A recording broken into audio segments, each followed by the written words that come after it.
Welcome to Frederick at its best. I'm Frederick County Executive Jan Gardner. We're here today to talk about National Healthcare Decisions Day. This national event exists to inspire, educate, and empower the public and healthcare providers about the importance of advanced care planning. National Healthcare Decision Day is an initiative to encourage patients to express their wishes regarding healthcare and for providers and facilities to respect those wishes. The initiative started with the Conversation Project, a 50-state annual movement to provide clear, concise, and consistent information on healthcare decision-making for both the public and healthcare providers. The Conversation Project is dedicated to helping people talk about their wishes for end-of-life care, and that's something that many of us are a bit uncomfortable about and maybe don't want to talk about. There's reason to believe that many people are dying in a way they wouldn't choose, and too many of their loved ones are feeling left bereaved, guilty, and uncertain about the choices they made for their loved one. This effort aims to transform our culture so that we shift from not talking about dying to talking about it. It's time to share the way we want to live up until the end of our lives. And it's time to communicate about the kind of care we want and the kind of care we don't want. Healthcare providers believe that the place for this conversation to begin is at home, at the kitchen table with the people we love, rather than in the intensive care unit or later in a hospital setting before it's too late. Together we can make these difficult conversations a bit easier. We can make sure that our own wishes and those of our loved ones are expressed and respected. National Healthcare Decision Day brings a variety of players in the healthcare, legal, and religious community together to work on a common project for the benefit of patients, their families, and their providers. This special day helps people understand that advanced healthcare decision-making includes much more than just doing a living will. It is a process that should focus first on conversation and choosing an agent. Across the country, healthcare facilities such as Frederick Memorial Hospital are leading the way in encouraging public engagement on this important discussion. A variety of churches, synagogues, and mosques around the country also support the effort by highlighting the importance of advanced care planning with their congregations. So I'd like to read a proclamation, and then I'll introduce those who have joined us today. Whereas Healthcare Decision Day is designated to raise public awareness of the need to plan ahead for healthcare decisions related to end-of-life care and medical decision-making whenever patients are unable to speak for themselves, and to encourage the specific use of advanced directives to communicate these important healthcare decisions. And whereas it is estimated that only about 20% of people in Maryland have executed an advanced directive. Moreover, it is estimated that less than 50% of severely or terminally ill patients have an advanced directive. And whereas one of the principal goals of Healthcare Decision Day is to encourage hospitals, nursing homes, assisted living facilities, continuing care retirement communities, and hospices to participate in a statewide effort to provide clear and consistent information to the public about advanced directives, as well as to encourage medical professionals and lawyers to volunteer their time and effort to improve public knowledge and increase the number of Maryland citizens with advanced directives. And whereas Frederick Memorial Hospital and other organizations throughout Maryland have endorsed this event and are committed to trying to educate the public about the importance of discussing health care choices and executing advanced directives. And whereas, as a result of Healthcare Decision Day, more citizens will have conversations about their healthcare decisions, more citizens will execute advanced directives to make their wishes known, and fewer families and healthcare providers will have to struggle with making difficult healthcare decisions in the absence of guidance from the patient themselves. So now, therefore, as the County Executive of Frederick County, Maryland, I hereby proclaim April 16th, 2018 as National Healthcare Decisions Day in Frederick County and commend this observance to all of our citizens. So with that, I'm going to start by passing the microphone to you to say a few words. Thank you, Jan. We really appreciate you taking the time to be able to offer this, to be able to focus a little bit more on National Healthcare Decisions Day and the importance of advanced care planning in Frederick County. I'm Jackie Dinnerman, manager of the Care Management Department at Frederick Memorial Hospital. And the theme for National Healthcare Decisions Day is it's always too early until it's too late. And many of us we don't always take the time to have these conversations because they can be a little bit uncomfortable, so you just keep putting them off. But having these conversations can be really a gift that you give to your family and your loved ones. If you have these conversations now, they can be easier for your family to have the wishes that you would have wanted if you're not able to make your own medical decisions.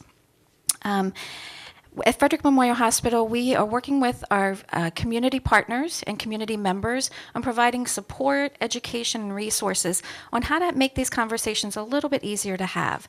We're working with nursing homes, assisted living facilities, universities, civic organizations, our faith-based organizations, different organizations to provide resources on how, I'm messing this all up. On how to have these conversations.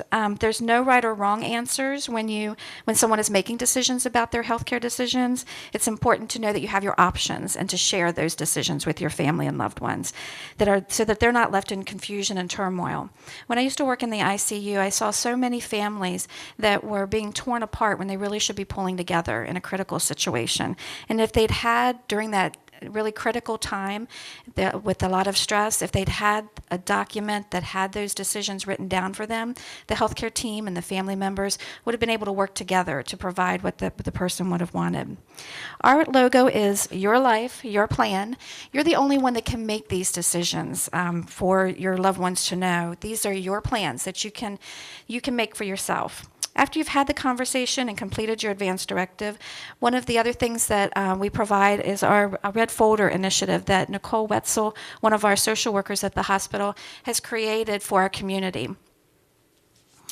And this red folder is a free folder that is magnetized on the back. We give them out to our community, and you can place them on your refrigerator, and our EMTs and paramedics in the community have partnered with us. So when they go into the home, they look for that folder.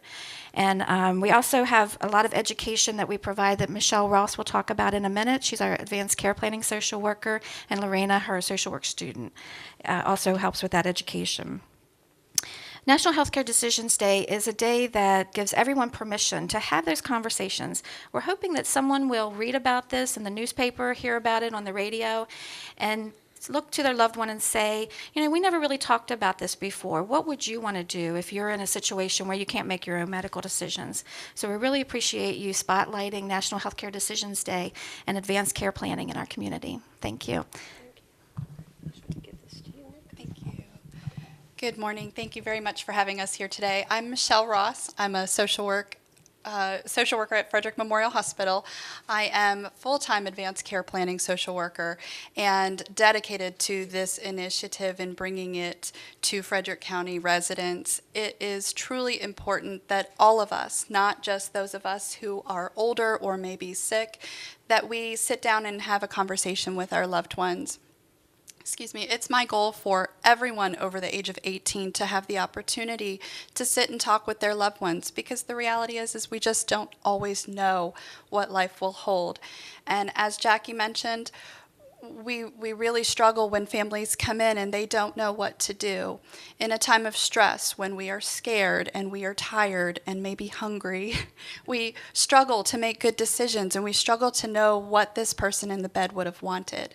So we are working tirelessly to bring this to Frederick County. Our support services are free of charge to anyone, regardless of whether you are in the bed or out in the community. We would love for you to give us a call and let us know how we can help, whether that is putting together a family meeting to help facilitate these conversations, whether it is answering questions to get paperwork completed, and then finally, after everything is finished, to have it placed on file at Frederick Memorial Hospital ahead of any unexpected emergency. Nothing worse than having a document you've spent a whole lot of time and energy on not be available at the time of an emergency or a hospitalization. So we would like to encourage folks to bring that paperwork to us ahead. Whether you've been a patient at the hospital or not, you can bring it to us and we can place it on file. So if somebody wants to complete an advance directive, can they call you and come in and meet with you and you can help them to do that? Thank you. Yes, they absolutely may. May I offer that information? Sure. They can give me a call at 240-651-4541, or they can visit our website at www.fmh.org/ACP for Advanced Care Planning. And we are available at the convenience of folks in the community. So give us a call and let us know how we can help. All right, thank All you. right. All right, do you want to introduce yourself? Good morning, I'm Lorena Muchella. I'm a graduate social work student through Salisbury. Okay. Good morning. My name is Nicole Wetzel. I'm one of the social workers with Frederick Memorial Hospital. Just to elaborate a little bit on what Jackie had mentioned, these folders have been up and running for a few years now. The focus really is to make sure that all of the advanced care planning paperwork that is created, whether it is a living will, a medical power of attorney, or a MOLST, all of that paperwork is actually placed inside of the folder and then placed on top of the refrigerator. Like Jackie had mentioned, for several years, we've actually worked very, very closely with our local EMS, and they know the second they walk into a house, they're going to look for this. Any of that pertinent information is going to be found right inside of here. And that really allows our providers to honor the wishes of those in the community, whether it is that, they want to stay at home, they do not want CPR, they do not want to be put on a ventilator. So these folders are accessible both through the hospital, and you can get in touch with Michelle if needed. Additionally, we bring these to a lot of our community events, like Jackie had mentioned, free of charge. So if you have one, fantastic. If you don't, but you would like one, please feel free to contact us. This is something that really the hospital, and I've noticed the community, has embraced. It is incredibly important because, as Michelle had mentioned, we don't know what later today, tomorrow, next week is going to bring. So really making sure that you know what you want, your loved ones know what you want, and that information is documented is pertinent. So thank you very much. Thank you. I have one question that maybe I'm not sure who might best answer it, but people sometimes talk about, within my own family, about, this may not happen for 10 or 15 or 20 years or some time in the future. And what happens if medicine has changed, the options change, and the choices change? How does this fit into that array of change? And that's the good part about advanced directives. You can always change your advanced directive. You can revoke it, cross it out, and then redo another one. And we can certainly assist with that. An attorney, if you're doing estate planning, can assist with that as well. You can always make changes to your advanced directive. Okay. All right. Well, thank you very much. I think it's very informative. I do know that it is a difficult time for many families when they have someone who is facing end-of-life choices and may or may not have ever talked with that patient in the bed. And they may change their mind one day to the next, too, which then makes it very difficult for their health care providers who are trying to honor the wishes of that family and that patient.